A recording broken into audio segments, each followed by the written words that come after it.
रिया छत पर बैठी अपने कबूतरों को प्यार से देख रही थी। शाम की हल्की रोशनी में उसका चेहरा दुख की चादर में लिपटा हुआ था। कबूतरों का अपने नरम पंखों से शरीर सहलाना उसे थोड़ी सी शांति देता था, लेकिन उसके दिल में उठते तूफान को शांत नहीं कर सकता था। उसने एक सफेद कबूतर को बड़े ही प्यार से उठाया और उसे गोद में रखकर उसके पंखों पर हाथ फेरने लगी। उसकी आंखें नम थीं और होंठ कांप रहे थे। तुम परिंदे भी कितने खुशकिस्मत होते हो। तुम्हारे पास अपने पंखों का सहारा है। जहां चाहो उड़ सकते हो, आजाद हो, क्योंकि तुम्हारे पास तुम्हारा पूरा खुला आसमान है, जहां तुम अपनी मर्जी से उड़कर जा सकते हो। रिया ने धीमी आवाज में कहा, और मैं कितनी बदनसीब हूं। मेरा तो कोई भी नहीं रहा। पहले माँ चली गई और फिर पापा भी छोड़कर चले गए। अब सुनीता ने मेरी जिंदगी को नर्क बना दिया है। उसकी आवाज भर्रा गई। आंखों से आंसू बहकर गालों पर टपकने लगे। क्या इस दुनिया में कोई भी मेरा नहीं? कबूतरों ने जैसे उसे सवालिया नजरों से देखा था, जैसे वे उसकी दर्द भरी बातें समझ रहे हों। वो उनसे बातें करती रही, अपने दिल का गुब्बार निकालती रही। तुम लोग कम से कम एक दूसरे का साथ तो देते हो, लेकिन मैं तो बिल्कुल अकेली हूं। उसने सिर झुका लिया। उसके आंसू कबूतरों के नरम पंखों पर गिरने लगे। उसी पल नीचे से सुनीता जी की एक कर्कश भरी आवाज आई थी। अरे ओ रिया, कहाँ मर रही है? नीचे आकर बर्तन धो। तेरे बाप के नौकर नहीं हैं हम। सुनीता जी की आवाज में हिकारत थी, जिसने रिया के दिल को चीर दिया। उसने जल्दी से अपने आंसू पोंछे, कबूतरों को पिंजरे में डालकर नीचे भागी। सुनीता जी रसोई में खड़ी उसे घूर रही थीं। क्या दिन भर ऊपर बैठकर सपने देखती रहती है? तेरे जिम्मे के काम कोई और नहीं करेगा। कोई महारानी नहीं है तू। रोटी खानी है तो चुपचाप बिना कहे काम कर लिया कर, वरना मुझसे बुरा कोई नहीं होगा। रिया ने कोई जवाब न दिया। वो चुपचाप बर्तन धोने लगी। दिल में एक और जख्म के साथ सुनीता जी की हर बात उसके दिल पर एक बोझ सी डाल रही थी। लेकिन वह जानती थी कि उसकी फरियाद सुनने वाला कोई नहीं था। वो चुपचाप अपने आंसू भीतर ही छुपाए बर्तन धोती रही, इस उम्मीद के साथ कि शायद कभी उसकी जिंदगी में भी कोई खुशी का पल आएगा। वह सिर्फ 7 साल की थी जब उसकी माँ का निधन हो गया था। माँ के जाने के बाद उसका दिल एकदम सूना हो गया। आंखें आंसुओं से भीगी रहती थीं। एक झटके में ही उसकी पूरी दुनिया बदल गई थी। उसकी छोटी सी दुनिया माँ की गोद में ही सुकून पाती थी। लेकिन वह दुनिया अचानक खत्म हो गई थी। न उसके दादा दादी के बारे में वह जानती थी और न ही नानी के बारे में। उसकी माँ ने उसे सिर्फ इतना बताया था कि तुम्हारा कोई रिश्तेदार नहीं, क्योंकि तेरे पापा और मैंने अपनी मर्जी की शादी की थी और इस तरह सब लोगों ने हमसे मुंह मोड़ लिया। राजेश जी ने दूसरी शादी सुनीता जी से कर ली। उन्हें लगा था कि वह उनकी बेटी का ख्याल रखेंगी, क्योंकि 7 साल की रिया को माँ की सख्त जरूरत थी। मगर ऐसा नहीं हुआ। वह न केवल कठोर दिल वाली थी, बल्कि एक सख्त सौतेली माँ का कड़वा किरदार भी बखूबी निभा रही थी। राजेश जी की शादी के बाद सुनीता जी से उनकी 2 बेटियां हुई थीं, पूजा और मीरा, जो उनकी जिंदगी का केंद्र थीं। सुनीता जी उन पर जान छिड़कती थीं, उन्हें हर सुख सुविधा देती थीं, जबकि रिया के हिस्से में बस तन्हाई और जुल्म आता था। 9 साल की उम्र में जब बच्चे खेलते कूदते और स्कूल जाते हैं, रिया के हाथ में झाड़ू थमा दी गई थी। उसे घर के सारे काम करने पड़ते थे। नन्हे हाथों से वह बर्तन धोती, झाड़ू लगाती और फर्श साफ करती। फिर चुपचाप अपने कमरे में जाकर घंटों रोती रहती और अपनी माँ को याद करती, जो उसे पढ़ाने लिखाने का कितना सपना रखती थी। काम करना तो दूर, वह खुद अपने हाथों से उसे खाना खिलाती थी। और जब वह राजेश जी से इस बारे में बात करने की कोशिश करती, तो सुनीता जी न जाने कहाँ से आ जाती और बात को ऐसे मोड़ देती कि सारा कसूर रिया का ही दिखता और वह खुद बिल्कुल निर्दोष बन जाती। रिया का भी मन करता कि वह पूजा और मीरा की तरह खुशहाल जिंदगी जिए। वह भी सपने देखती थी कि होली दिवाली पर उसके लिए नया जोड़ा आएगा। लेकिन सुनीता जी हर त्योहार पर पूजा और मीरा के पुराने उतारे कपड़े ही उसे थमा देती। रिया उन कपड़ों में खुश हो जाती थी, क्योंकि उसके पास खुश होने के लिए और कुछ भी नहीं था। उसकी मासूमियत हर जख्म चुपचाप ले लेती थी, मगर दिल में छिपे दर्द का इजहार वह कभी भी नहीं करती थी। समय बीत गया और जब वह 11 साल की हुई तो राजेश जी भी इस दुनिया से चले गए। और यह रिया के लिए सबसे बड़ा सदमा था। अपने पापा की छाया में उसे थोड़ी बहुत राहत मिल जाती थी, क्योंकि वह समय निकालकर उसके साथ कुछ देर तक जरूर रहते थे। यह अलग बात थी कि इतने समय तक सुनीता जी या फिर उनकी बेटियां आसपास मंडराती रहतीं और वह अपने दिल की बात नहीं कर पाती थीं, लेकिन फिर भी उसे अपने बाप का साया नसीब होता था और यही उसके लिए सबसे बड़ी बात थी। मगर अब उसकी जिंदगी पूरी तरह सुनीता जी के रहमो-क्रम पर थी। उसका मासूम सा दिल और नाजुक शरीर हर रोज सुनीता जी के अत्याचार का शिकार होता। अब सुनीता जी खुलेआम उस पर हाथ उठाने लगी थीं। घर की सारी जिम्मेदारियां रिया के नाजुक कंधों पर डाल दी गईं, जबकि पूजा और मीरा रानियों की तरह जीवन जीने लगी। रिया नेचुरल खूबसूरती की जीती जागती तस्वीर थी। उसकी बड़ी बड़ी आंखें, सफेद दूधिया चमकता चेहरा और नरम गुलाबी गाल, गुलाब के पंखुड़ियों से नाजुक से होंठ, उसकी ब्राउन आंखों की चमक हर किसी को अपनी ओर खींचती थी। जादू भरी नरम मुस्कान उसे किसी अप्सरा की तरह बना देती थी। ये नेचुरल खूबसूरती उसे विरासत में अपने माँ बाप से मिली थी, क्योंकि उसके मम्मी पापा दोनों ही बहुत खूबसूरत थे। पूजा और मीरा भी खूबसूरत थीं, लेकिन उनकी खूबसूरती रिया के आगे फीकी पड़ जाती थी और यही बात सुनीता जी को सबसे ज्यादा चुभती थी। सुनीता जी रिया की खूबसूरती को अपनी बेटियों के लिए खतरा समझती थीं और उसे मिटाने की हर संभव कोशिश करती रहीं। रिया जिसका दिल प्यार का प्यासा था, लेकिन उसका कोई सहारा नहीं था। उसे कोई दो चार प्यार भरे बोलने वाला नहीं था, कोई ऐसा इंसान जो उसके दिल की दुख तकलीफ को सुन सकता हो। कोई भी नहीं था। ऐसे में रिया अपने कबूतरों से बातें किया करती थी। वही उसके दुखों का एकमात्र सहारा थे। कबूतरों की गुटर-गुहों में वह अपनी माँ की यादें तलाशती। वह अक्सर उनसे कहती, तुम लोग आज़ाद हो, जहाँ चाहे उड़ सकते हो। मैं भी उड़ना चाहती हूँ, लेकिन मेरे पंख काट दिए गए हैं। वह अपनी इस कैद भरी जिंदगी में भी सपने देखती थी, मगर सपनों की दुनिया में हकीकत की टकराहट हर बार उसके दिल को छलनी कर देती। रिया की जिंदगी जुल्म और सितम की एक लंबी दास्तान थी, लेकिन उसके दिल में उम्मीद का दीपक हमेशा जलता रहता था। उसे यकीन था कि कभी ना कभी उसकी जिंदगी में भी रोशनी आएगी और वह भी आज़ादी से अपनी जिंदगी जी सकेगी। और शायद उसने कभी सपनों में भी नहीं सोचा होगा कि उसकी जिंदगी में एक ऐसा नया मोड़ भी आएगा जो उसकी पूरी जिंदगी को बदल कर रख देगा। सुबह के 11 बज रहे थे। घर में सन्नाटा पसरा था। रिया हमेशा की तरह नहा धोकर भगवान जी की आरती करने में व्यस्त थी। उसे यह सब करके बहुत सुकून मिलता था। सुनीता जी और उनकी दोनों बेटियां हमेशा की तरह अभी भी गहरी नींद में थीं। उनके उठने का वक्त दोपहर के करीब होता था, जब आधा दिन गुजर चुका होता। इसी खामोशी में अचानक दरवाजे पर दस्तक हुई। रिया, जो कि अभी अभी गीता का पाठ कर रही थी, उसे बंद किया और हैरानी से दरवाजे की तरफ देखा। इस वक्त कौन आ सकता है? उसने गीता को एक तरफ रखा और दरवाजे की ओर बढ़ गई। दरवाजे के करीब पहुंचकर बिना दरवाजा खोले अंदर से ही उसने सवालिया लहजे में पूछा, कौन है? बाहर से एक जानी पहचानी आवाज आई थी, बेटी दरवाजा खोलो, मैं आई हूं, रिश्ते वाली चाची। रिया को अचंभित हुआ कि रिश्ते वाली चाची इस वक्त क्यों आई हैं? वे तो आमतौर पर दोपहर में आती थीं, मगर फिर भी उसने दरवाजा खोल दिया। चाची ने अंदर आते ही रिया के सिर पर हाथ रखा और ढेरों आशीर्वाद दिया। जा अपनी माँ को बुला, मुझे उससे जरूरी बात करनी है। रिया के माथे पर चिंता की लकीरें उभर आईं। वह जानती थी कि सुनीता जी को इस वक्त जगाना मतलब एक और तूफान को बुलाने जैसा था। वह नरमी से बोली, चाची, आप बैठ जाइए। वो मम्मी की तबीयत ठीक नहीं थी, इसलिए अभी तक सोकर नहीं उठी हैं। उसे बताते हुए भी शर्मिंदगी हो रही थी कि उसकी सौतेली माँ अब भी तक सो रही थी। आप आराम से बैठें, 1 घंटे बाद मम्मी जाग जाएंगी, तब आप उनसे बात कर लीजिएगा।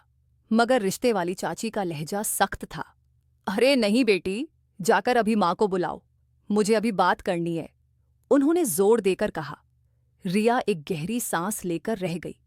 अब कोई दूसरा चारा नहीं था। सुनीता जी के गुस्से का सामना करने के अलावा रिया दिल में हल्की सी घबराहट लिए सुनीता जी के कमरे की ओर बढ़ी। उसने धीरे से कमरे का दरवाजा खोला और अंदर झांका। सुनीता जी गहरी नींद में थीं। रिया ने हिचकिचाते हुए उनका कंधा हिलाया। मम्मी उठिए, रिश्ते वाली चाची आई हैं। सुनीता जी ने गुस्से से आंखें खोली और दहाड़कर बोली, नजर नहीं आ रहा तुझे? मैं सो रही हूं, अब जाओ यहां से। 1000 बार कहाँ है, मेरी नींद में खलल मत डालना।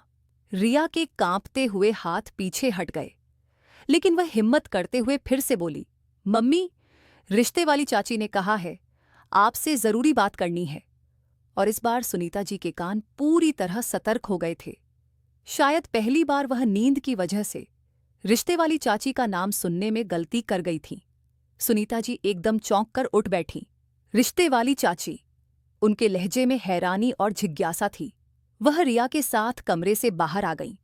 चाची ने उन्हें देखते ही गर्मजोशी से स्वागत किया और बैठने का इशारा किया। सुनीता जी ने सवालिया नजरों से चाची को देखा। इस वक्त आने का क्या कारण है? रिश्ते वाली चाची ने राजदाराना अंदाज में मुस्कुराते हुए कहा, बहुत अच्छा रिश्ता लाई हूं आपकी रिया के लिए। सोचा जल्दी से बता दूं ताकि कोई और ना ले जाए इस रिश्ते को। सुनीता जी के चेहरे पर एक पल के लिए हैरानी और फिर उलझन के भाव आए, लेकिन उन्होंने जल्दी ही खुद को संभाल लिया। रिया जो कोने में खड़ी यह सब सुन रही थी, अपने दिल की धड़कन तेज महसूस कर रही थी। वह जानती थी कि उसकी सौतेली माँ कभी भी उसके लिए अच्छा रिश्ता नहीं ढूंढेंगी, और जो भी रिश्ता आएगा उस रिश्ते का उसकी जिंदगी पर क्या असर हो सकता है वह अच्छी तरह जानती थी। लेकिन चाची अपनी बात शुरू कर रही थीं कि अचानक वह चुप हो गईं और चाची जी रिया को देखते हुए बोलीं, मैं तुझसे अकेले में यह बात करना चाहती हूँ, अपनी लड़की को अंदर भेज, ये बहुत जरूरी और गुप्त बात है। चाची जी की बात सुनकर सुनीता जी ने खून पीती निगाहों से रिया को देखा और गरजते हुए बोली, तू यहां से चुपचाप जाएगी या फिर मुझे उठना पड़ेगा? रिया घबराई हुई रसोई की ओर चली गई। उसका दिमाग बिल्कुल भी काम नहीं कर रहा था। ये रिश्ता उसके लिए आया था। वह अभी शादी की इच्छा नहीं रखती थी, मगर एक पल के लिए उसके दिल को तसल्ली भी हुई थी कि हो सकता है रिश्ता अच्छा हो और वह आगे की जिंदगी सुकून और शांति से बिताए। लेकिन वह जानती थी कि जिस औरत की छाया में वह रह रही है वह कोई इंसान नहीं बल्कि जल्लाद है। उसके सीने में दिल नहीं बल्कि पत्थर है। रिश्ते वाली चाची के जाने के बाद सुनीता जी की खुशी देखने लायक थी। उनकी आंखों में एक अजीब सी चमक थी, जैसे उन्हें कोई बहुमूल्य खजाना मिल गया हो। वो रिया को बार बार पास बुला रही थीं, उसके सिर पर हाथ फेरती और उसके लिए दुआएं मांगती। यह सब इतना उम्मीद से परे था कि रिया खुद हैरान थी। रसोई में खड़ी वह चुपचाप यह सब कुछ देख और सुन रही थी, लेकिन दिल में एक अजीब सी बेचैनी भी महसूस कर रही थी। सुनीता जी की दोनों बेटियां पूजा और मीरा अपनी मां की इस बदली हुई हरकत पर हैरान थीं।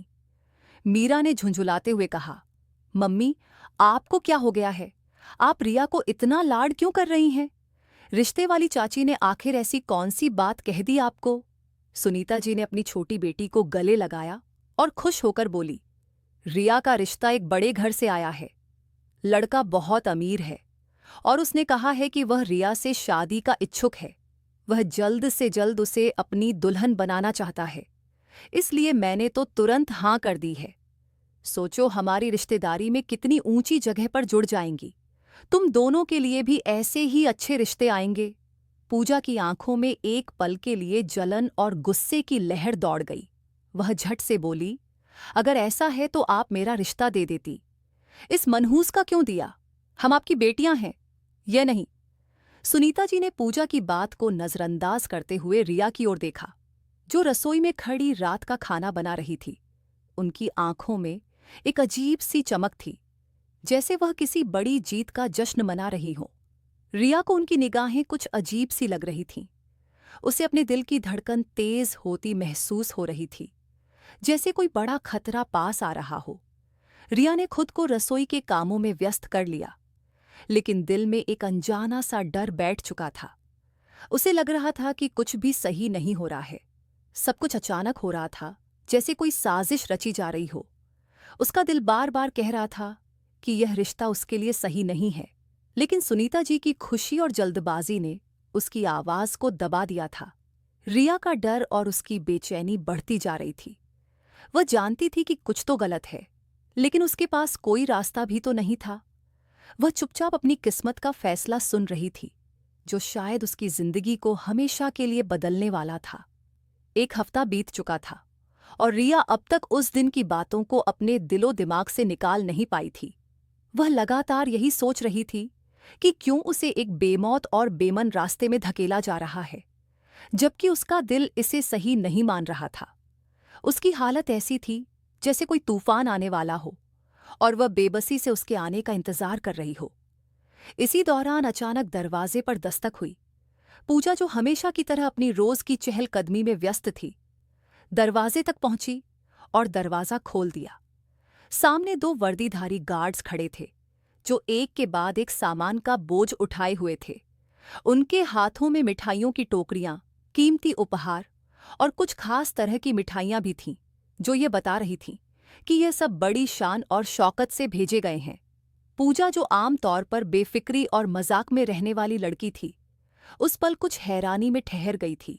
उसकी आंखों में सवाल थे। ये क्या है? वह मुंह पर हाथ रखे गार्ड्स को देख रही थी, जो सामान रखते हुए अंदर आ रहे थे। सुनीता जी और मीरा भी तुरंत बाहर आ गईं। रिया, जो रसोई में व्यस्त थी, यह दृश्य देखकर तुरंत बाहर आई। सबकी निगाहें उन तोहफों पर टिक गई थीं, जो एक के बाद एक रखे जा रहे थे। यह दृश्य इतना अजीब था, जैसे किसी खास मौके पर ढेर सारे तोहफे लाए गए हों। सारा सामान रखने के बाद एक गार्ड ने सुनीता जी की ओर रुख किया और आदर से सिर झुकाते हुए कहा, मैडम, ये सारा सामान आर्यन सिंह ने भिजवाया है। अगले हफ्ते शादी की रस्म है और इसमें दुल्हन का जोड़ा भी मौजूद है। अब हमें इजाजत दीजिए कि हम यह सब सामान अंदर रख दें। सुनीता जी की आंखों में चमक आ गई। उन्होंने तुरंत सिर हिलाकर गार्ड्स को इजाजत दे दी और बाकी सारा सामान अंदर ले गए। रिया यह सब कुछ अविश्वास से देख रही थी, जैसे उसके मन में हर चीज टूट फूट कर बिखर रही हो। ये सब क्या हो रहा है? रिया का दिल बेचैनी से धड़का। उसकी आंखों में नमी थी और मन में एक अजीब सी अधूरी और असहज करने वाली लहर उठ रही थी। उसके भीतर की आवाज जैसे कह रही थी, क्या यह सब मेरे लिए हो रहा है? उसकी आंखों में आंसू थे और उसका दिल महसूस कर रहा था कि यह सब उसकी गरीबी का मजाक उड़ाया जा रहा है। वह बहुत कुछ कहना चाहती थी, मगर उसकी जुबान जैसे बंद हो गई थी। वह एक बहुत स्वाभिमानी लड़की थी। दूसरी ओर पूजा, सुनीता जी और मीरा इतनी खुशी के मारे पागल हो चुकी थीं, जैसे उन्होंने दुनिया ही जीत ली हो। पूजा और मीरा तुरंत मिठाइयां और तोहफे देखने लगीं और सुनीता जी नफरत भरी नजरों से जाकर दुल्हन का जोड़ा देखने लगी। उनकी आंखों में इस समय एक अजीब सी चमक थी, लेकिन यह सब रिया के लिए एक मजाक की तरह था। वह वहां खड़ी यह सब देखते हुए महसूस कर रही थी जैसे वह किसी खेल का हिस्सा बन गई हो और उसका किरदार केवल इस्तेमाल के लिए रह गया था। उसका दिल गहरे दर्द में डूबा था और वह भीतर से टूट रही थी। अब रिया के सब्र का बांध टूट चुका था। वह जो हमेशा चुपचाप अन्याय सहती आई थी, आज उसकी जुबान खुद ब खुद खुल गई। वो एक झटके से रसोई से बाहर आई। उसकी आंखों में आंसू थे, लेकिन उन आंसुओं में भी एक अजीब सी चमक थी। ये चमक गुस्से की थी, बेबसी की थी और सबसे बढ़कर अपने हक के लिए खड़ी होने की थी। मम्मी, भगवान के लिए मेरी शादी इतने अमीर परिवार में मत करिए, जिसके बारे में हमें कुछ नहीं पता। मेरा दिल किसी अनहोनी के एहसास से डर रहा है। जितने अमीर वह लोग हैं, हम तो उनके पैर की जूती के बराबर भी नहीं। फिर भला उन्होंने अपना रिश्ता हम जैसे गरीब लोगों में क्यों जोड़ा? मम्मी, जरूर कोई बड़ी बात है जो वह लोग हमसे छुपा रहे हैं। मेरी जिंदगी नर्क बन जाएगी। प्लीज ऐसा मत कीजिए। वो जरूर कोई बिगड़ा हुआ जालिम अमीर है जो सिर्फ अपने पैसे के बल पर हम लोगों को खरीदना चाहता है। रिया की आवाज में दर्द और विरोध था। सुनीता जी, जो अभी तक मिठाइयों और चमचमाते तोहफों के दृश्य में खोई हुई थीं, अचानक ठहर गईं। उन्होंने हैरानी से रिया की ओर देखा। तू पागल हो गई है, उन्होंने अपने मुंह पर हाथ रखते हुए कहा, जैसे रिया की बात अविश्वसनीय हो। इतने अच्छे रिश्ते के बारे में तू ऐसा बोल रही है? अरे, इतने अमीर लोग हैं, बस तेरी खूबसूरती की वजह से उन्होंने यह रिश्ता डाल दिया। तो तुझे तो खुश होना चाहिए। ऐश करेगी ऐश, रानी बनकर रहेगी। मैं चाहती तो अपनी पूजा की शादी कर सकती थी उस घर में। लेकिन भाई, उन्होंने तुझे पसंद किया तो अब यह मेरी मजबूरी है। तू ज्यादा इतरा कर इस रिश्ते को नजर मत लगा। रिया ने अपनी सौतेली मां की आंखों में हैरानी से देखा, जहां सख्ती थी लेकिन वह रुकी नहीं। मम्मी, जो इंसान इतने तोहफे भेजकर हमें अपनी अमीरी का रोब दिखा रहा हो, वह अच्छा कैसे हो सकता है? वह यकीनन अच्छे लोग नहीं होंगे। अमीर लोग बहुत जालिम और पत्थर दिल होते हैं। मैंने उस जालिम आदमी से शादी नहीं करनी। रिया की आवाज में जिद थी, लेकिन साथ ही बेबसी भी। सुनीता जी की आंखों में चमक आ गई। उन्होंने पूजा और मीरा की तरफ देखा और जोर जोर से हंसने लगी, जैसे रिया की बात उनके लिए एक मजाक से ज्यादा कुछ भी ना हो। पूजा ने तंज कसते हुए कहा, रिया, तुम हमेशा सपनों में खोई रहती हो। देखो, ये दुनिया हकीकत की है, और हकीकत ये है कि हमने तुमसे कभी इजाजत नहीं ली, न पहले और न अब। शादी तो तुम्हारी वहीं होगी जहां मम्मी चाहेंगी। मीरा ने भी अपनी बहन का साथ देते हुए कहा, पूजा दीदी बिल्कुल सही कह रही है। तुमने हमेशा सिर झुकाया है और अब भी यही करो। सुनीता जी रिया की तरफ बढ़ते हुए सख्त अंदाज में बोली, जो हो रहा है उसे होने दो। अगर तुम्हें जिंदा रहना है तो चुपचाप शादी कर लो, वरना मैं तुम्हारी वह हालत करूंगी कि जिंदा होते हुए भी मरने की दुआएं मांगोगी। उनकी आवाज में कोई नरमी नहीं थी, सिर्फ धमकी थी। रिया की आंखों में डर भर आया। उसने अंदर तक कांपते हुए अपनी सौतेली मां की बात सुनी और चुपचाप सिर झुका लिया।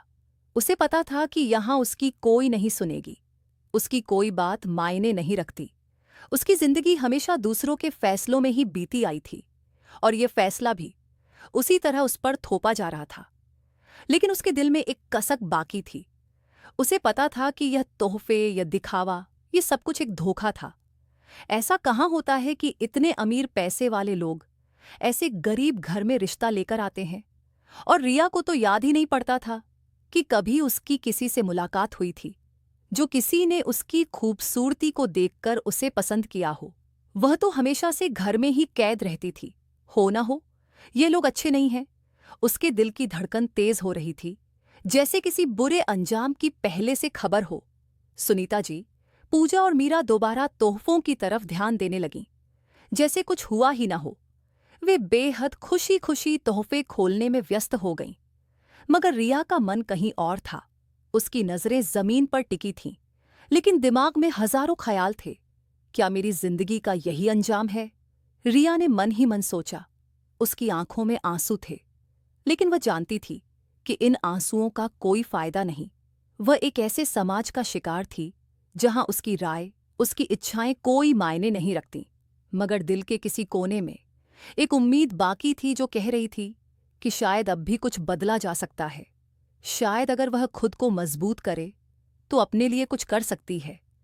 मगर यह सिर्फ एक उम्मीद थी, और फिलहाल वह चुपचाप अपने कमरे की तरफ बढ़ गई, दिल में उन सभी तोहफों के लिए नफरत लिए हुए जो उसके वजूद का मजाक उड़ाने के लिए भेजे गए थे। समय जैसे अपना पंख लगाकर उड़ रहा था। हर बीतते पल के साथ रिया के दिल में बेचैनी बढ़ती जा रही थी, और आज वह शादी के जोड़े में लिपटी बैठी थी। दिल की धड़कन इतनी तेज थी कि उसे लगा जैसे वह सीने से बाहर आ जाएगा। आंखों में नमी थी, मगर उसे पता था कि यहां उसकी कोई भी बात सुनने वाला नहीं। सुनीता जी ने जबरदस्ती उसे तैयार करवाया, और वह दुल्हन की तरह सजी संवर कर बैठी थी। माँ, मैं उस आदमी से शादी नहीं करना चाहती। रिया ने एक बार फिर विरोध किया, आंखों में आखिरी उम्मीद लिए।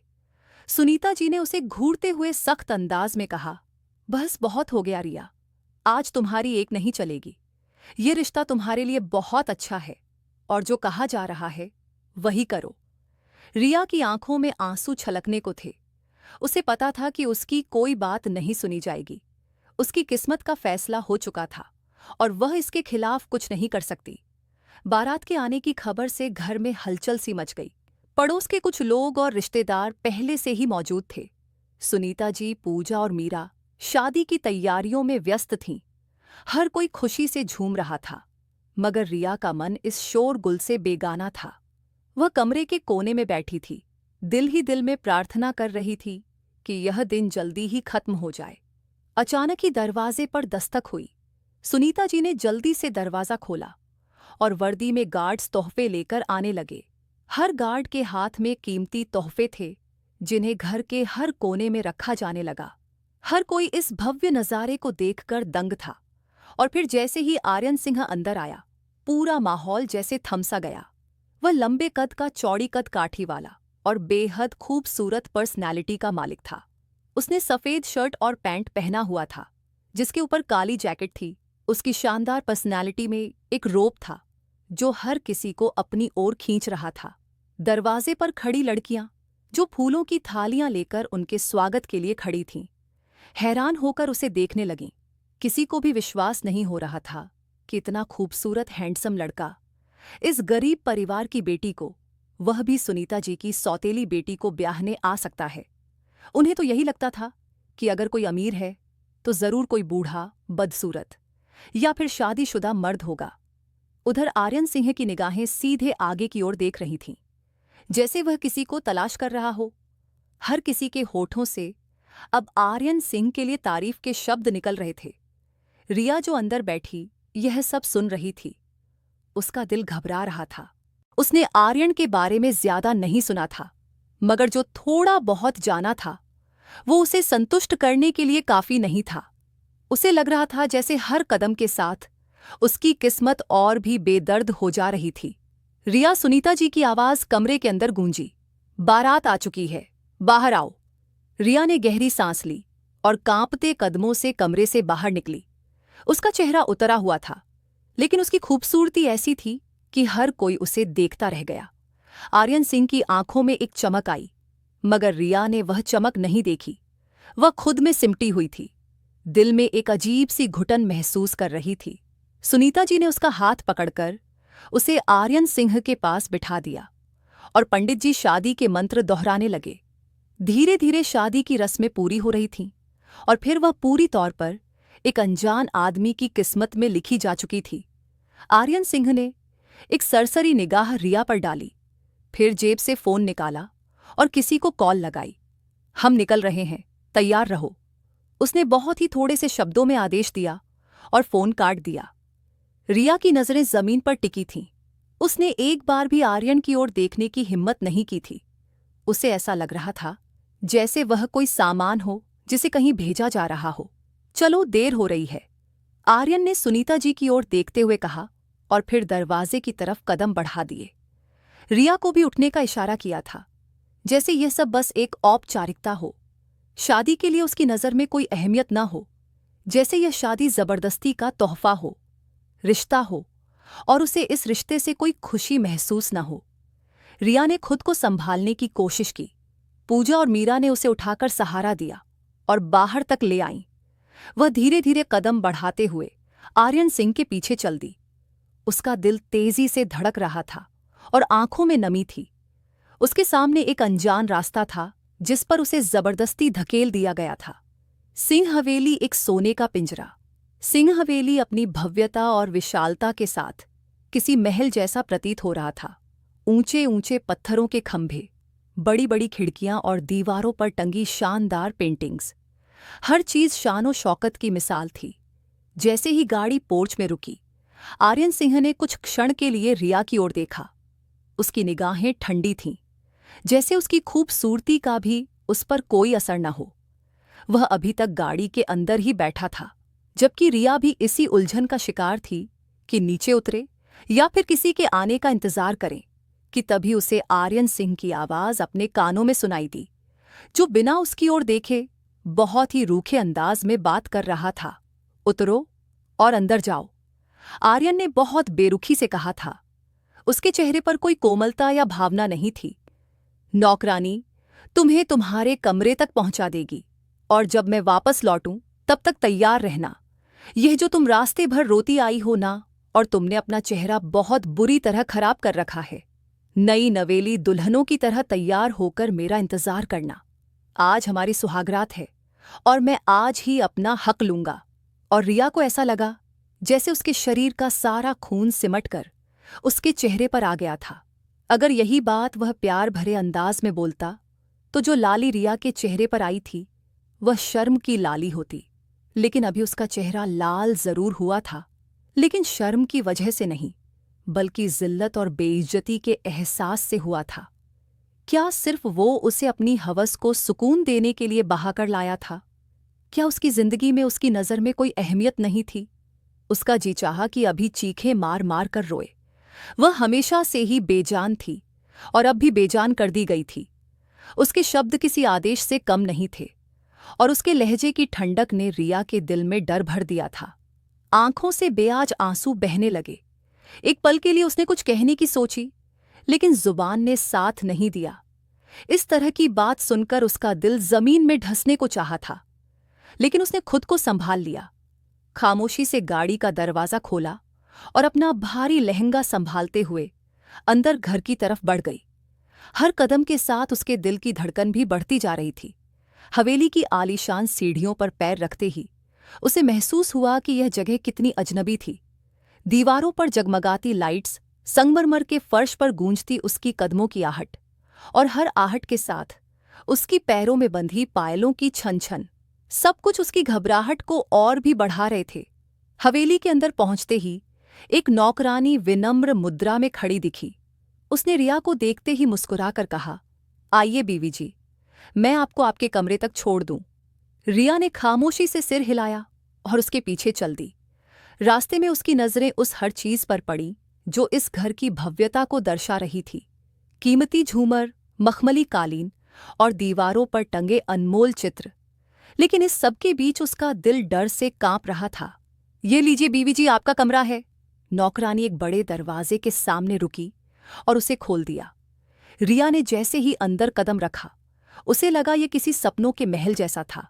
बड़ा सा आलीशान बेड जिस पर सफेद रेशमी चादर बिछी थी और पूरे कमरे में महकती खुशबू। लेकिन रिया के लिए सब किसी कैद खाने से कम नहीं था। नौकरानी बिना कुछ कहे दरवाजा बंद करके चली गई। रिया ने खुद को बिस्तर पर गिरा दिया। उसकी आंखों से आंसू बह रहे थे। उसके दिल में आर्यन सिंह के व्यवहार को लेकर सवाल उमड़ रहे थे। वह आदमी जो देखने में इतना आकर्षक और प्रभावशाली था, अंदर से इतना ठंडा और बेरहम कैसे हो सकता था? उसकी बातें, उसका रवैया, सब कुछ रिया को गलत हाथों में पड़ने का एहसास दिला रहा था। रिया ने खुद को संभालने की कोशिश की और दिल ही दिल में प्रार्थना करने लगी कि कोई चमत्कार हो जाए और यह सब खत्म हो जाए। लेकिन वह जानती थी कि हकीकत कितनी कठोर होती है। काफी देर तक वह अपने अतीत को याद करती रही।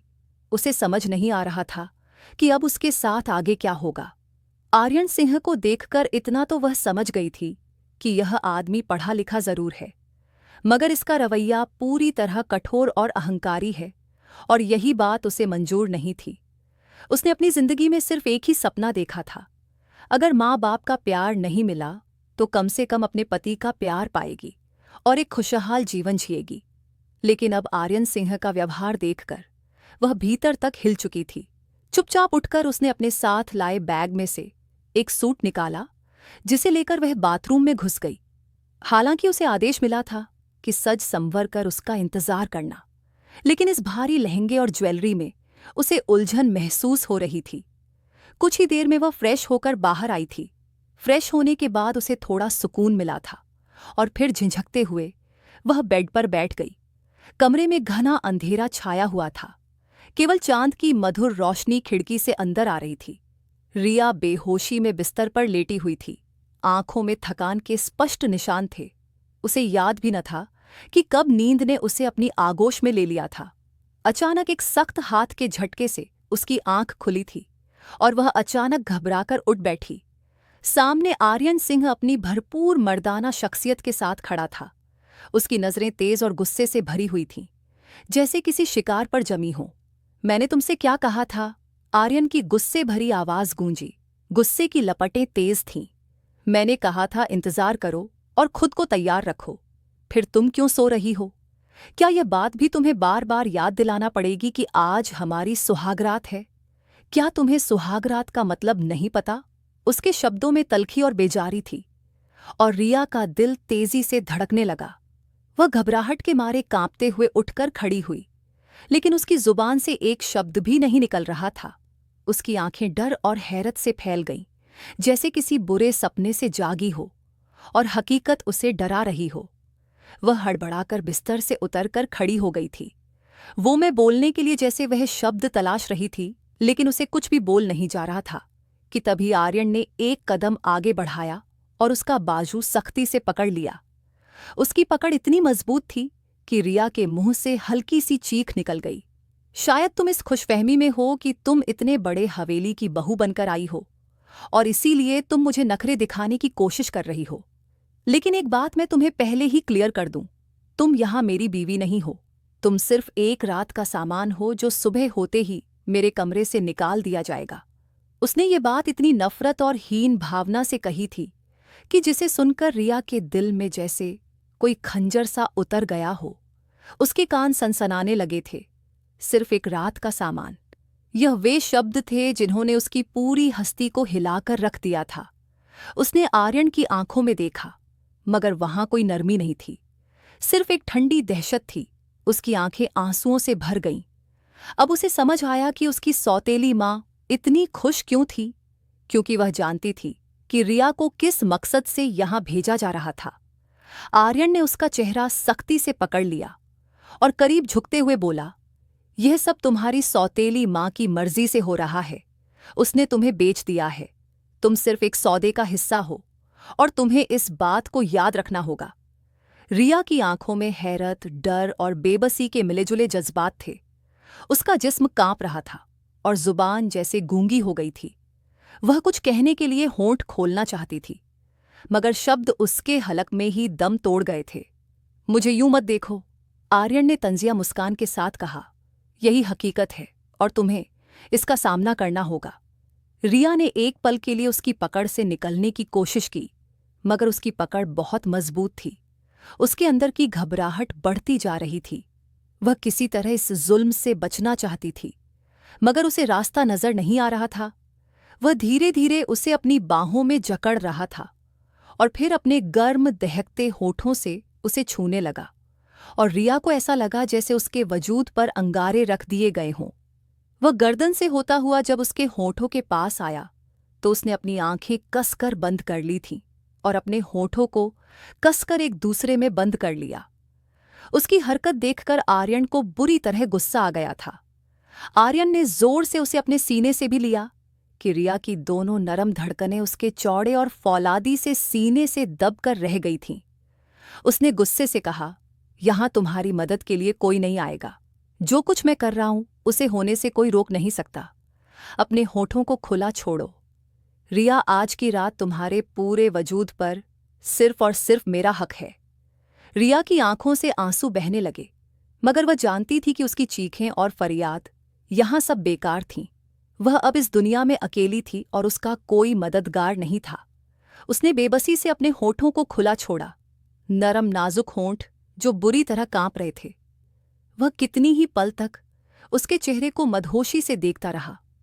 इस वक्त उसका चेहरा मेकअप से बिल्कुल साफ सुथरा था और उसकी नेचुरल खूबसूरती आर्यन के दिल की धड़कनों में शोर मचा रही थी। उसने धीरे से अपने होठों से, और इससे पहले वो उसके होठों पर झुककर अपना स्पर्श छोड़ता, उसे पहले ही वह अपने होश खो बैठी और उसके बाजुओं में झूल गई। रिया के बेजान होते वजूद को महसूस करके आर्यन एक पल के लिए घबरा गया था। एक झटके से आर्यन की आंखों से सारा गुस्सा उतरता चला गया। वह उस बेहोश वजूद को बेयकीनी भरी निगाहों से देखने लगा। धीरे धीरे उसकी आंखों की शक्ति खत्म हो गई और वहां अब एक नरम एहसास था। होठों पर एक हल्की सी मुस्कान आ गई थी। तू तो बहुत बहादुर बनती थी, लेकिन मेरी जरा सी संगत से ही तू बेहोश हो गई। खैर, मेरे प्यार की शिद्दत को तो तुझे झेलना ही पड़ेगा, आज नहीं तो कल सही। जब मेरे जुनून को सहे बिना तू बेहोश हुई हो तो मेरे जुनून को सहेगी।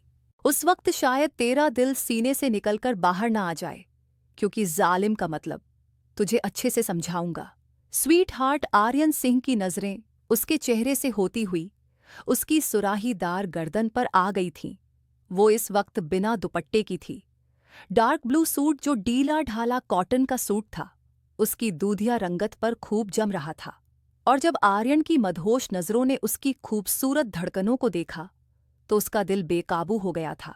उसका जी चाहा उन धड़कनों को अपने होठों से छू ले, लेकिन अब भी फिलहाल वह मजबूर था। क्योंकि वह उसकी बाहों में पूरी तरह बेहोश हो चुकी थी और वह उसे पूरे होशो हवास में छूना चाहता था। बहुत जालिम हो, इस वक्त मैं जज्बातों से पूरी तरह भर चुका था। तुम्हारी संगत में डूब जाना चाहता था, लेकिन तुमने तो मुझे प्यासा ही छोड़ दिया। ये कहते ही उसने रिया को अपनी बाहों में उठाया और उसे बिस्तर पर लिटाकर उसके ऊपर कंबल डाल दिया और उसी खामोशी से कमरे से बाहर चला गया। जिस खामोशी से अंदर आया था, रात का वह लम्हा रिया के लिए किसी डरावने सपने की तरह रहा था, जो धीरे धीरे सुलग कर हकीकत की कड़वी जमीन पर गिर रहा था। जब सुबह की हल्की किरणें कमरे में फैली तो रिया की आंख खुल गई। वह झटके से उठकर बैठ गई और रात का मंजर उसकी आंखों के सामने किसी भयानक फिल्म की तरह चलने लगा। वह एक पल के लिए कांप गई और घबराकर चारों ओर देखा। कमरा खाली था। अभी वह कुछ समझने की कोशिश कर रही थी कि दरवाज़ा हल्के से खुला और वहीं नौकरानी अंदर आई, जो कल रात उसे यहां छोड़कर गई थी।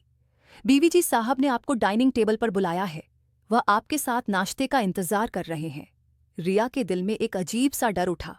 उसका मन किया कि कह दे, वह नहीं जाना चाहती, लेकिन न जाने क्यों उसने खुद को रोक लिया। उठने का फैसला कर लिया। वह जानती थी कि वह आर्यन सिंह की पत्नी थी।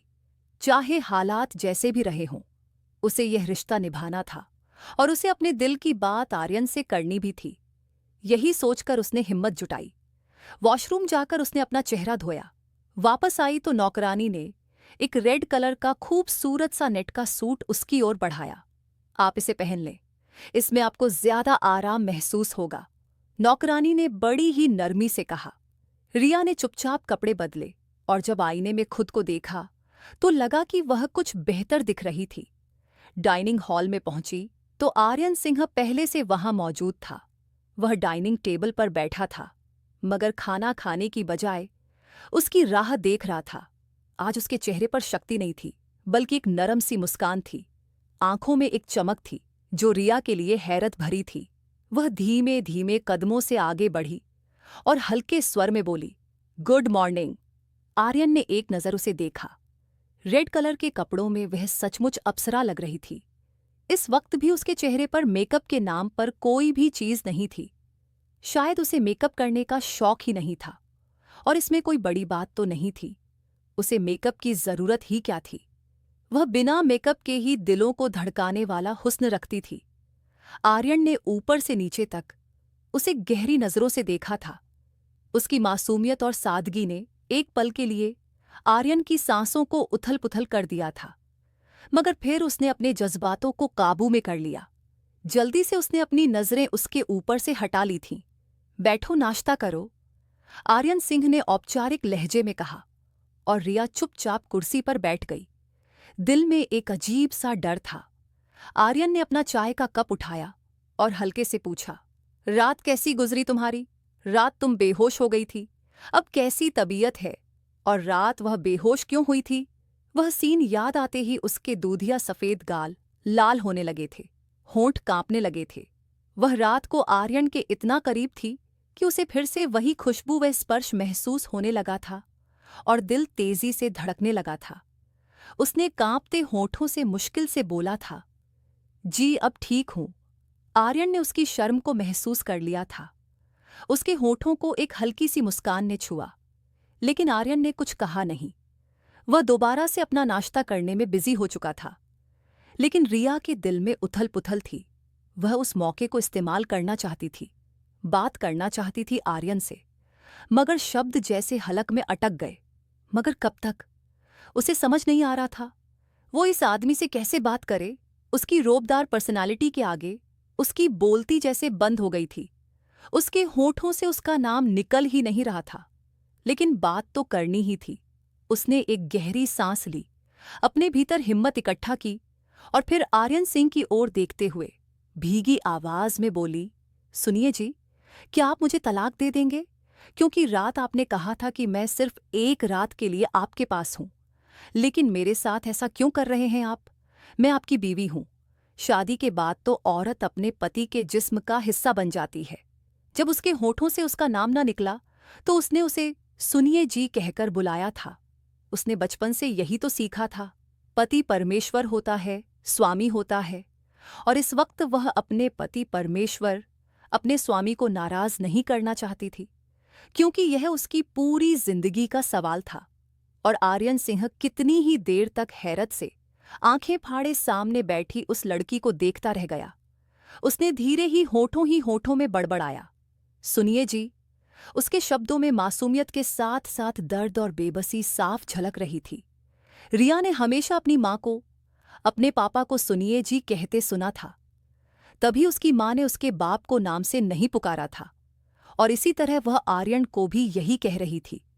ये सुनिए जी क्या होता है? मेरा नाम आर्यन है, तुम मुझे मेरे नाम से बुलाओ। उसने जैसे अपनी होठों की मुस्कान दबाकर एक रोबदार अंदाज में कहा था, और उसके यूं बोलने पर रिया का दिल डर के मारे सिमट गया था। जी नाम से, लेकिन मम्मी कहती थीं कि पति को नाम से नहीं बुलाते। फिर मैं आपको साईं सरकार कहकर बुला सकती हूं ना। मगर जैसे ही उसने यह शब्द कहे थे, आर्यन ने एक झटके से उसकी ओर देखा था। उसकी आंखों में एक अजीब सा एहसास था, जैसे कोई खोई हुई याद सामने अचानक से आ गई हो। भाभी, आप अपने पति को नाम से क्यों बुलाती हैं? उसके दिमाग के पर्दे पर एक मासूम भोला भाला सा चेहरा उभर कर आया था, जो उसकी माँ को कुछ सिखाने की कोशिश कर रहा था, जबकि आर्यन सिंह की माँ एक कहकहा लगाकर हंस पड़ी थी। अरे अंजलि, तुम आज के जमाने में होकर कैसी पुरानी दकियानुसी सोच रखती हो? भला पति को नाम से बुलाने से कोई पाप तो नहीं हो जाता? हाँ भाभी, पाप नहीं होता, लेकिन फिर भी पति तो परमेश्वर होता है ना, और उसे इस तरह मुंह फाड़कर नाम से बुलाना अच्छा नहीं लगता। वह वाकई बहुत मासूम थी और अपनी मासूमियत में अपने दिल की बातें कर रही थी। आप उन्हें साईं सरकार कहकर बुला लो, कितना सम्मान वाला नाम है। जबकि अंजलि को देखकर आर्यन की माँ एक गहरी सांस लेकर रह गई थी। अंजलि, जो कि गांव की एक सीधी सादी लड़की थी, और उनका देवर विवेक पढ़ा लिखा, जो अभी फिलहाल अमेरिका में रह रहा था। कैसे इन दोनों की जोड़ी निपट पाएगी, उन्हें कुछ भी समझ नहीं आ रहा था। धीरे धीरे अंजलि की तस्वीर आर्यन के दिमाग के पर्दे से धुंधली होने लगी थी, क्योंकि उस वक्त वह सिर्फ 8 साल का था। जब आर्यन अंजलि के मुंह से यह बातें सुन रहा था, वह अचानक बोला, तुम्हें साईं सरकार बोलना किसने सिखाया? आर्यन के अंदाज में एक बेचैनी थी, जो रिया ने पहले कभी महसूस नहीं की थी। रिया ने हैरानी से उसकी ओर देखकर धीमी आवाज में जवाब दिया, मेरी सगी माँ मेरे पापा को कभी कभी साईं सरकार कहती थी। मैंने अपनी माँ से पूछा भी था कि आप पापा को इस नाम से क्यों बुलाती हैं। तब उन्होंने कहा था कि पति परमेश्वर होता है, हमारा भगवान होता है, हमारा संरक्षक होता है, इसलिए उसे इस नाम से बुलाती हूँ। उन्होंने मुझसे भी कहा था कि जब तुम्हारी शादी हो तो अपने पति को साईं सरकार कहना। पति को सम्मान देना एक पत्नी का कर्तव्य होता है। रिया कुछ और कहती, इससे पहले ही आर्यन ने बेचैनी से उसका हाथ पकड़ा और उसकी आंखों में गहरी नजरों से देखते हुए पूछा, तुम्हारी माँ का नाम क्या है? उसकी आवाज में कंपन था, जैसे वह किसी भोली भाली बिसरी चीज की तलाश कर रहा हो। रिया उसके इस व्यवहार पर हैरान रह गई। अभी कुछ देर पहले वह बिल्कुल ठंडे और सपाट चेहरे के साथ बैठा था, और अब उसके लहजे में घबराहट थी, जैसे कुछ याद करने की कोशिश कर रहा हो। रिया ने डरते हुए स्वर में कहा, अंजलि। और ये नाम सुनते ही आर्यन जैसे सांस लेना भूल गया। उसकी आंखों में हैरानी और सदमे के भाव एक साथ उमड़ आए। उसने रिया को गौर से देखा, और फिर अचानक उसके मन में एक पुरानी सी याद चमक उठी। उसे अब समझ आया कि जब उसने पहली बार रिया को देखा था, तो उसके दिल में अजीब सी अपनापन क्यों जागा था, और क्यों उसने तुरंत रिया को अपनाने का फैसला किया था। आर्यन की आंखों के सामने अतीत के दृश्य तैरने लगे। वो उस लम्हे को याद करने लगा जब उसने पहली बार रिया को देखा था। उस दिन वह मैले पुराने से कपड़ों में मार्केट की एक दुकान से राशन ले रही थी। उसके साथ उसकी सौतेली माँ और दोनों बहनें भी थीं, और वहीं पर आर्यन सिंह ने उसे देखा था। उसकी सादगी, उसकी खूबसूरती ने आर्यन के दिल को वहीं अपना कैदी बना लिया था। आर्यन का जिद्दी दिल रिया को पाने के लिए मचलने लगा था। वह चाहता तो रिया को किसी भी तरह अपने फार्म हाउस पर भी ले जा सकता था, लेकिन उसने शादी का रास्ता चुना। पहले दिन से ही उसे रिया के चेहरे पर कुछ अपनापन सा महसूस होता था। ऐसा लगता जैसे वह यह आंखें पहले भी कभी देख चुका हो। और अब उसे एहसास हुआ कि ऐसा क्यों था, क्योंकि रिया किसी और की नहीं बल्कि अंजलि की बेटी थी। आर्यन काफी देर तक अपनी कुर्सी पर स्तब्ध बैठा रहा। उसके चेहरे पर भावनाओं का तूफान उमड़ रहा था। रिया उसे आश्चर्य से देख रही थी, समझ नहीं पा रही थी कि अचानक से उसे क्या हो गया। आर्यन सिंह की यादों का सिलसिला जारी था। अंजलि, वह नाम जो कभी उसकी जिंदगी का अहम हिस्सा था, आज फिर सामने था, क्योंकि अंजलि कोई और नहीं बल्कि आर्यन सिंह के लिए मां से भी बढ़कर थी।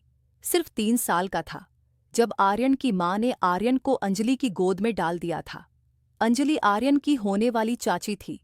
उनकी मंगनी आर्यन के चाचा से 3 साल पहले तय हो चुकी थी, लेकिन शादी से पहले ही अंजलि के माँ बाप अचानक एक हादसे में इस दुनिया से चले गए और यूं आर्यन के दादा अंजलि को शादी से पहले ही अपने घर ले आए।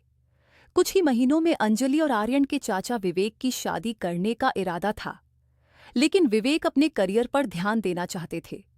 इसीलिए वह 4 साल के लिए अमेरिका चले गए और पीछे से अंजलि उन लोगों के साथ ही रहने लगी थी। ऐसे में आर्यन की मां ने अपनी जिम्मेदारी अंजलि की गोद में डाल दी। अंजलि भी आर्यन को बहुत प्यार से रखती थी। विवेक के 4 साल का समय पूरा हो चुका था, लेकिन वह लौट कर नहीं आया। उसने 3 साल और बढ़ा लिए थे। अंजलि को विवेक से कोई तूफानी मोहब्बत तो न थी, और इतने सालों की दूरी ने जो थोड़ा बहुत लगाव था वह भी कम कर दिया था। और यूं विवेक के हिंदुस्तान आने से 1 साल पहले ही अंजलि को अजय से मोहब्बत हो गई और वह सब कुछ भूलकर वहां से भाग गई। 8 साल तक आर्यन अंजलि की गोद में ही पलकर बड़ा हुआ था। वह अपनी मां अंजलि को ही मानता था, और अचानक से अंजलि का जाना आर्यन को बुरी तरह तोड़कर रख चुका था। और आज आर्यन का दिल तेजी से धड़कने लगा था। जब उसने रिया से पूछा, क्या तुम्हारे पास तुम्हारी मां की कोई तस्वीर है, उसे अचानक ही ख्याल आया, शायद यह वह अंजलि न हो जिसे वह सोच रहा है। इसी शंका के कारण उसने रिया से यह सवाल किया था। रिया ने तुरंत सिर हिलाया और धीमे स्वर में कहा, हाँ, घर पर है, लेकिन आपको क्या हुआ? आर्यन की नजरें उस पर जमी हुई थीं, जैसे कुछ याद आ रहा हो। वह घबराहट में अपनी जगह से खड़ा हुआ, उसका हाथ थामा और बोला, मेरे साथ चलो, अभी मैं वह तस्वीर देखना चाहता हूं। उसकी आवाज में एक अजीब सी कपकपी थी, जैसे वह अपने अतीत की कोई गुमशुदा कड़ी जोड़ने की कोशिश कर रहा हो। रिया हैरान थी, लेकिन उसके दिल में भी जिज्ञासा थी। वह आर्यन के साथ घर पहुंची, जहां सुनीता जी, पूजा और मीरा चारपाई पर बैठी रिया के लौटने का ही इंतजार कर रही थीं। जैसे ही दरवाजे पर दस्तक हुई, सुनीता जी खुशी से उठकर दरवाजा खोलने चली गईं। दरवाजा खुला और सामने रिया और आर्यन सिंह दोनों खड़े थे। आर्यन सिंह ने बिना कुछ कहे रिया का हाथ पकड़ा और सीधा घर के अंदर चला आया। अपनी मां की तस्वीर लाओ फौरन। उसकी आवाज में घबराहट, बेचैनी थी। रिया ने उसकी बात मानते हुए सिर हिलाया और अंदर जाकर तस्वीर ले आई। और जब आर्यन ने तस्वीर देखी तो जैसे उसकी सांसें थम गईं। वो जमीन पर गिरते गिरते बचा। उसके चेहरे पर दुख और पछतावे की गहरी लकीरें थीं। परिवार के सभी सदस्यों ने अंजलि को बहुत तलाशा था, क्योंकि उस परिवार ने अंजलि की जिम्मेदारी ली थी। उधर विवेक ने भी अमेरिका में शादी कर ली थी और इसीलिए वह भारत नहीं आ रहा था। ऐसे में सब लोग अंजलि को माफ करके पूरे सम्मान के साथ अजय से करवाना चाहते थे, लेकिन उन्हें कोई सुराग ही नहीं मिला। आर्यन ने तस्वीर को दर्द और गहरी उदासी से देखते हुए कहा, मेरे दादा ने मरने से पहले अंजलि मां को माफ कर दिया था और मैंने फैसला किया था कि मैं उन्हें वापस हवेली लेकर जरूर आऊंगा, लेकिन तकदीर को कुछ और ही मंजूर था।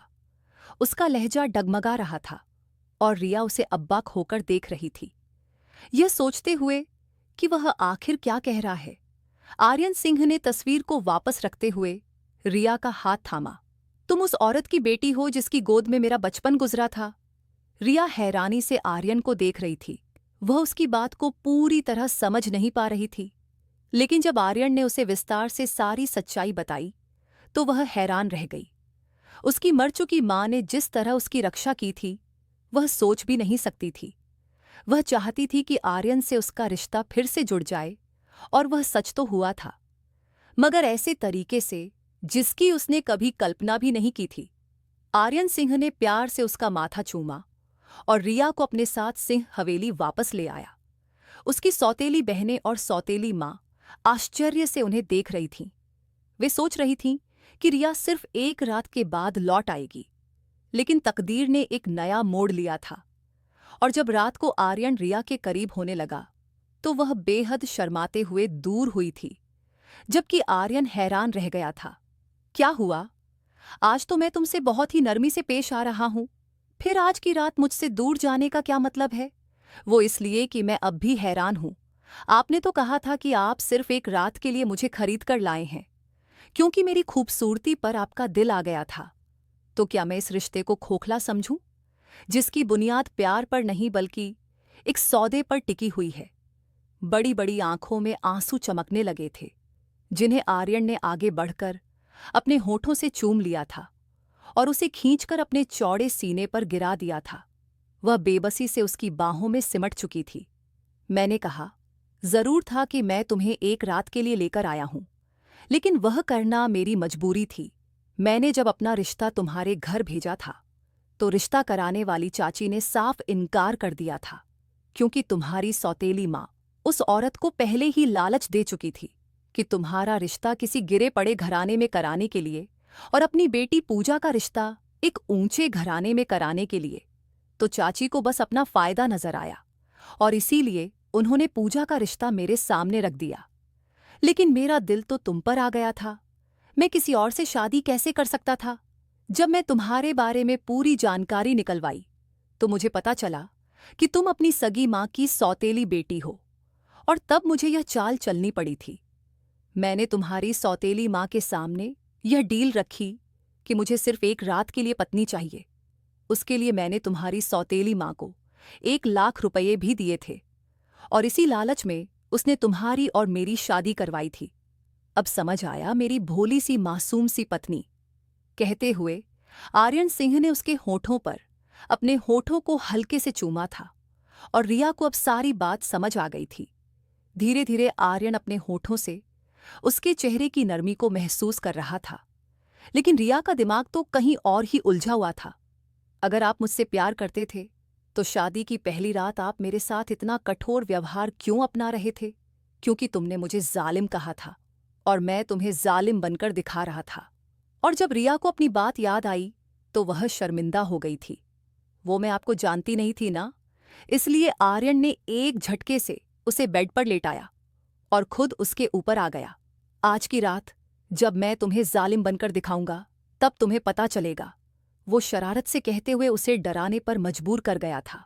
जालिम लेकिन नहीं, प्लीज। वो डर के मारे एकदम उठकर बैठी थी, लेकिन अगले ही पल आर्यन की आंखों में नाचती शरारत और मदहोशी के रंग देखकर शर्माकर अपनी नजरें झुका ली थी, जबकि आर्यन ने उसे कमर से खींचकर बेड पर लिटाते हुए उसके कानों में सरगोशी की थी।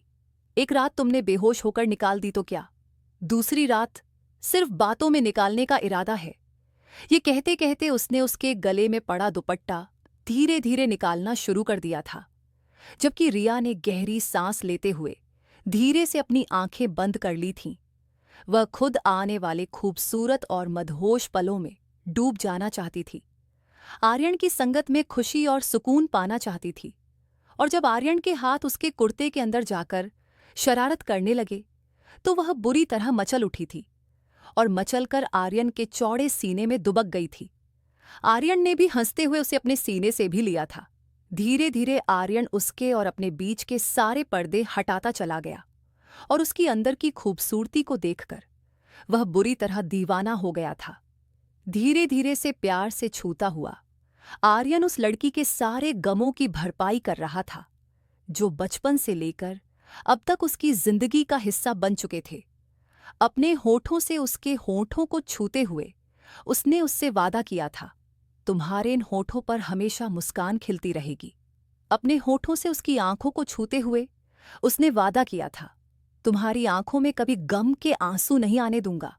और फिर धीरे से वह अपने होंठ उसकी नरम धड़कनों पर ले गया था, जहां उसका दिल तेजी से धड़क रहा था। वादा करता हूं रिया, तुम्हारे दिल की धड़कनों में हमेशा मेरा नाम धड़कता रहेगा और मेरी धड़कनों में तुम्हारा नाम। यह कहते कहते उसने उसकी धड़कनों को अपने नरम दहकते होठों से छू लिया था, जबकि रिया की आंखों में खुशी के 2 आंसू टूटकर तकिए में कहीं खो गए थे। उसने जितने दुख उठाए थे, भगवान ने उसे आर्यन सिंह के रूप में उतनी ही खुशियां दे दी थीं। उसने आर्यन का चेहरा अपने हाथों से उठाते हुए धीरे से उसके होठों को छू लिया था और आर्यन उसकी इस अदा पर खुशी से निहाल हो उठा था। उसने कसकर रिया को अपने सीने में भी लिया था। रात धीरे धीरे गुजरती जा रही थी और वह दोनों अपनी प्रेम की नई कहानी लिख रहे थे। वहीं दूसरी तरफ सुनीता जी और उनकी दोनों बेटियों की रात अंगारों पर गुजर रही थी।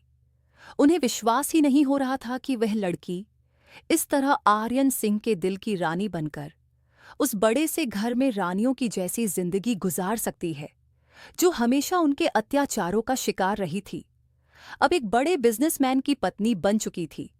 किस्मत का खेल कभी एक दिशा में नहीं चलता। जो लोग खुद को कमजोर समझते हैं, उनके लिए किस्मत खुद नए दरवाजे खोल देती है। दोस्तों, आज की हमारी यह कहानी आपको कैसी लगी? कमेंट करके जरूर बताना। अगर आपको हमारी यह वीडियो पसंद आई हो तो वीडियो को लाइक एंड चैनल को सब्सक्राइब जरूर करें।